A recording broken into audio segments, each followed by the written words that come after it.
എല്ലാവർക്കും പുതിയൊരു വീഡിയോയിലോട്ട് ഹൃദ്യമായ സ്വാഗതം. അപ്പോൾ നമ്മൾ കഴിഞ്ഞ ക്ലാസ്സിൽ ഡിസ്കസ് ചെയ്തിട്ടുണ്ടായിരുന്നത് എഞ്ചിനീയറിംഗ് മെറ്റീരിയൽസിലെ ഫ്യൂവൽസിനെ പറ്റിയിട്ടും കാര്യങ്ങളൊക്കെ ആയിരുന്നു. ഇതൊക്കെ നമ്മൾ കഴിഞ്ഞ ക്ലാസ്സിൽ ഡിസ്കസ് ചെയ്തായിരുന്നു. കലോറിഫിക് വാല്യൂവിനെ പറ്റിയിട്ട് പറഞ്ഞിട്ടുണ്ടായിരുന്നു, ഹയർ കലോറിഫിക് വാല്യൂ പറഞ്ഞിട്ടുണ്ടായിരുന്നു, ലോവർ കലോറിഫിക് വാല്യൂ പറഞ്ഞിട്ടുണ്ടായിരുന്നു. പിന്നെ നമ്മൾ ബോംബ് കലോറിമീറ്ററും അതിൻ്റെ പ്രിൻസിപ്പിൾസും അതിലെ ഓരോ കോമ്പോണൻസും അതിൻ്റെ വർക്കിങ്ങും പിന്നെ അതിൻ്റെ ചില കാൽക്കുലേഷൻസും ആയിരുന്നു നമ്മൾ കഴിഞ്ഞ ക്ലാസ്സിൽ ഡിസ്കസ് ചെയ്തിട്ടുണ്ടായിരുന്നത്. അതിൽ നമ്മൾ ലാസ്റ്റ് പറഞ്ഞു നിർത്തിയത് HCVയും LCVയും കാൽക്കുലേറ്റ് ചെയ്യേണ്ട ഫോർമുലാസിലാണ്. അപ്പം ഇതാണ് HCV കാൽക്കുലേറ്റ് ചെയ്യേണ്ട formula. Capital W plus small letter W into T2 minus T1 by x. LCV calculate ചെയ്യേണ്ട formula HCV minus 0.09H into 587. ഈ രണ്ട് ഫോർമുലാസ് പറഞ്ഞിട്ടാണ് നമ്മൾ കഴിഞ്ഞ ക്ലാസ് നിർത്തിയിട്ടുണ്ടായിരുന്നത്. ബട്ട് നമ്മളിവിടെ മനസ്സിലാക്കേണ്ട കാര്യം, ബോംബ് കലോറിമീറ്റർ എന്ന് പറയുമ്പോൾ നമ്മൾ പറഞ്ഞിട്ടുണ്ടായിരുന്നു അവിടെ മെഗ്നീഷ്യം ഫ്യൂസ് വയർ ഉപയോഗിക്കുന്നുണ്ടെന്ന്. അപ്പം മെഗ്നീഷ്യം ഫ്യൂസ് വയർ ആണ് ഒരു ഫ്യൂവൽ കത്തിക്കാൻ വേണ്ടിയിട്ട് നമ്മൾ ബോംബ് കലോറിമീറ്ററിൽ ഉപയോഗിക്കുന്നത്.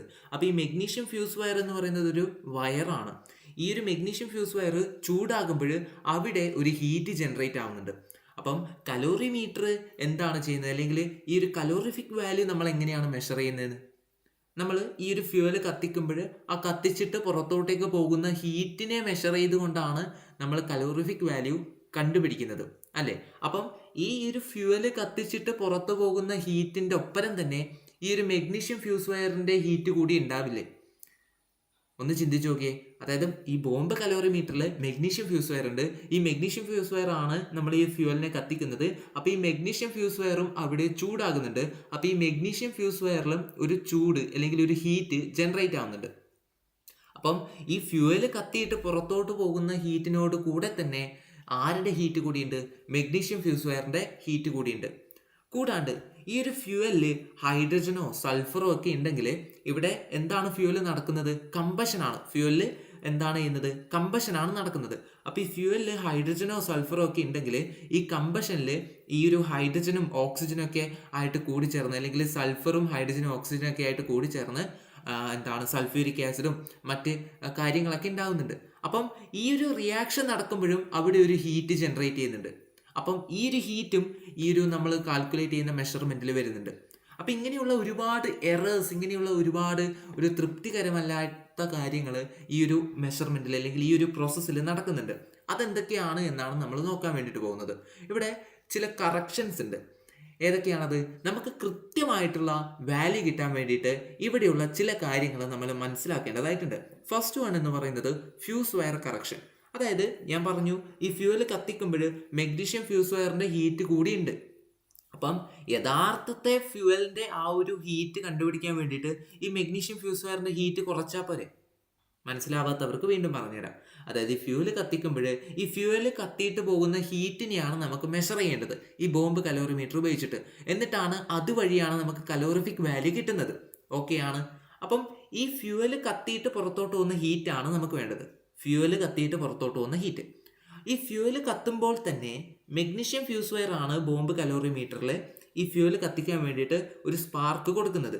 അപ്പോൾ ഈ മെഗ്നീഷ്യം ഫ്യൂസ് വയറും അവിടെ ചൂടാവുന്നുണ്ട്.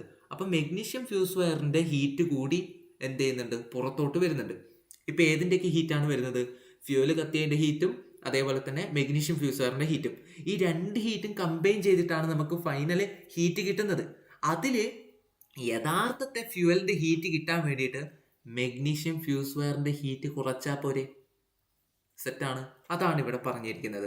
അതാണ് ഒരു കറക്ഷൻ എന്ന് പറയുന്നത്. നമുക്ക് ആക്യുറേറ്റ് ആയിട്ടുള്ള വാല്യൂ കിട്ടാൻ വേണ്ടിയിട്ടുള്ള ചില നുറുക്ക് വിദ്യകളാണ് നമ്മൾ പറയുന്നത്. രണ്ടാമത്തെ കാര്യം എന്ന് പറയുന്നത് ഈ ഫ്യൂവലിൽ സൾഫറോ നൈട്രജനോ ഒക്കെ ഉണ്ടാവും. അപ്പം ഈ ഒരു കമ്പഷൻ നടക്കുന്ന സമയത്ത് ഈ സൾഫർ ഹൈഡ്രജനും ഓക്സിജനുമായിട്ട് കമ്പൈൻ ചെയ്തിട്ട് H2SO4 ഉണ്ടാകുന്നു.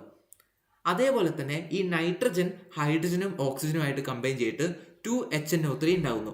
കൂടാണ്ട് ഈ രണ്ട് റിയാക്ഷൻസിലും ഹീറ്റും പുറത്തോട്ടേക്ക് പോകുന്നുണ്ട്. അപ്പം ആ ഹീറ്റ് കൂടി ഇവിടെ എക്സ്ട്രാ ആയിട്ട് വന്നിരിക്കുകയാണ്. അപ്പം അതിനെ കൂടി നമ്മൾ എന്ത് ചെയ്യണം? ഈ ഒരു എക്സാക്റ്റ് ആക്യുറേറ്റ് ആയിട്ടുള്ള ഫ്യൂവലിൻ്റെ കമ്പഷൻ്റെ ഹീറ്റ് കിട്ടാൻ വേണ്ടിയിട്ട് ആസിഡ് കറക്ഷൻ കൂടി നമ്മൾ സബ്ട്രാക്ട് ചെയ്യണം, മൈനസ് ചെയ്യണം, അല്ലെങ്കിൽ ഇതിൽ നിന്ന് നമ്മൾ ഒഴിവാക്കണം. സിമ്പിളാണ്. വളരെ സിമ്പിളായിട്ടുള്ള കാര്യങ്ങളെ നമ്മൾ പറഞ്ഞിട്ടുള്ളൂ. എന്താണ്? അതായത് ഒരു ഫ്യൂവൽ കത്തിക്കുമ്പോൾ അവിടെ ഫ്യൂസ് വയർ കൂടി ഹീറ്റ് ആവുന്നുണ്ട്, ആ ഹീറ്റ് കൂടി നമുക്ക് ഫൈനൽ റിസൾട്ടിൽ കിട്ടും. അപ്പോൾ അതിനെ നമ്മൾ റെഡ്യൂസ് ചെയ്യണം, അതിനെ നമ്മൾ ഒഴിവാക്കണം, എന്നെങ്കിലേ ഫ്യൂവൽ കത്തിയ ഹീറ്റ് നമുക്ക് കിട്ടും. അതേപോലെ തന്നെ ഇവിടെ ഈ ഒരു ഫ്യൂവലിൽ സൾഫറോ നൈട്രജനും ഉണ്ടെങ്കിൽ ആ ഒരു സൾഫറും നൈട്രജനും പല റിയാക്ഷൻസ് ഈ ഒരു ഫ്യൂവലിൽ നടത്തുന്നുണ്ട് കമ്പഷൻ കാരണം. അപ്പം അവിടെ ആ ഒരു റിയാക്ഷൻ്റെ ഭാഗമായിട്ട് ഹീറ്റ് റിലീസ് ചെയ്യുന്നുണ്ട്. അപ്പോൾ ഈ ഒരു ഹീറ്റ് കൂടി നമുക്ക് ഫൈനൽ മെഷർമെൻറ്റിൽ നമുക്ക് കിട്ടും. അപ്പോൾ എന്തൊക്കെ ഹീറ്റാണ് നമുക്ക് കിട്ടുക? ഈ ഒരു ഫ്യൂവൽ കമ്പഷൻ്റെ ഹീറ്റും അതേപോലെ തന്നെ ഈ ഒരു റിയാക്ഷൻസിൻ്റെ ഹീറ്റ് കൂടി കിട്ടും. അപ്പോൾ അവിടെ ഒരു ആക്യുറസി ഇല്ലല്ലോ, നമുക്ക് ആ ഒരു ഫ്യൂവൽ കത്തിയ ഹീറ്റ് മാത്രമേ വേണ്ടൂ. അതിന് വേണ്ടിയിട്ട് നമ്മൾ എന്ത് ചെയ്യും? ഈ ഒരു റിയാക്ഷൻ കാരണം ഉണ്ടായ ഹീറ്റിനെ നമ്മൾ എന്ത് ചെയ്യും? കുറക്കും, അതിനെ അവോയ്ഡ് ചെയ്യും, അല്ലെങ്കിൽ ഈ ഒരു ഫൈനൽ റിസൾട്ടിൽ നിന്നും ഇതിനെ നമ്മൾ റെഡ്യൂസ് ചെയ്യും. ഓക്കെ ആണ്.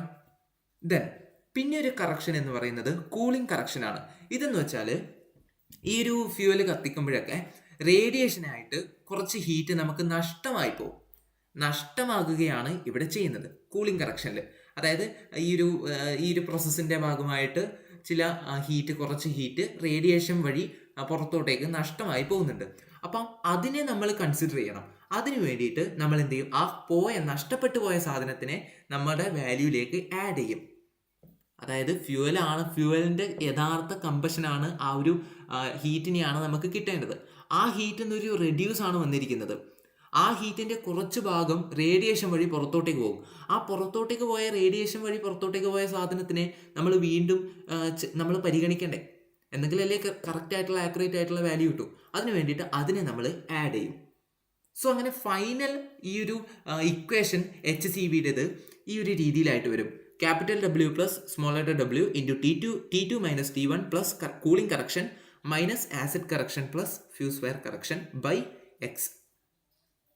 ഈ ഒരു ഫോർമുല ഡൗട്ടുള്ളവർക്ക് ഞാൻ ഒരിക്കൽ കൂടി പറഞ്ഞുതരാം.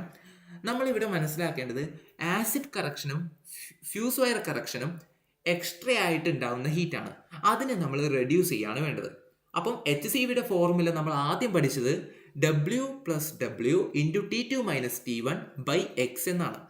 ഓർക്കുക, W plus W into T2 minus T1 by x. ഈ ഫോർമുലയാണ് നമ്മൾ HCVയുടേത് ആദ്യം പഠിച്ചത്. ഇതിലെ ഓരോ ടേംസ് എന്താണെന്ന് നമ്മൾ കഴിഞ്ഞ ക്ലാസ്സിൽ പറഞ്ഞിട്ടുണ്ടായിരുന്നു. ആ ക്ലാസ് കാണാത്തവരാണെങ്കിൽ കൃത്യമായിട്ട് നമ്മുടെ ചാനലിൽ അപ്ലോഡ് ചെയ്തിട്ടുണ്ട്, കണ്ടിട്ട് ഈ ക്ലാസ് കാണുക. കാരണം ആ ഒരു ക്ലാസ് കാണാതെയാണ് നിങ്ങൾ ഇതിലേക്ക് വരുന്നതെങ്കിൽ ഒന്നും മനസ്സിലാവില്ല. ഓക്കെയാണ്, സെറ്റാണ്. ആ ഒരു യഥാർത്ഥ ഫോർമുലയിൽ നമ്മൾ ചില അഡ്ജസ്റ്റ്മെൻറ്റ്സ് നടത്തണം ആക്യുറേറ്റ് വാല്യൂ കിട്ടാൻ വേണ്ടിയിട്ട്. ആ അഡ്ജസ്റ്റ്മെൻറ്റ്സ് ആണ് ഇവിടെ കൊടുത്തിരിക്കുന്നത്. അതായത് കൂളിംഗ് കറക്ഷൻ എന്ന് പറയുന്നത് നമുക്ക് നഷ്ടമായി പോകുന്ന ഹീറ്റാണ് റേഡിയേഷൻ വഴി. അതിനെ അപ്പം നമ്മൾ ആഡ് ചെയ്തു. അതാണ് T2 minus T1 cooling correction add ചെയ്തു. ഓക്കെ, ഇനി നമുക്ക് അധികമായിട്ട് വരുന്ന ഹീറ്റാണ്. അതായത് ഈ ഒരു റിയാക്ഷൻസ് നടന്നിട്ടും ഈ ഫ്യൂസ് വയർ കത്തിയിട്ടും ഒക്കെ ആയിട്ട് അധികം ഹീറ്റ് വരുന്നുണ്ട്. അതിനെ നമ്മൾ കുറക്കണം. അതിന് വേണ്ടിയിട്ടാണ് minus acid correction plus fuse wire correction എന്ന് കൊടുത്തിരിക്കുന്നത്. ഇപ്പോൾ സെറ്റായാലോ ഫോർമുല? ആദ്യം കാണുമ്പോൾ ഒരു സംശയം തോന്നും, മനസ്സിലാവാത്തവർ ഒരിക്കൽ കൂടി വീഡിയോ കാണുക, അന്നേരം ക്ലിയർ ആയിട്ട് മനസ്സിലാവും. സെറ്റാണ്.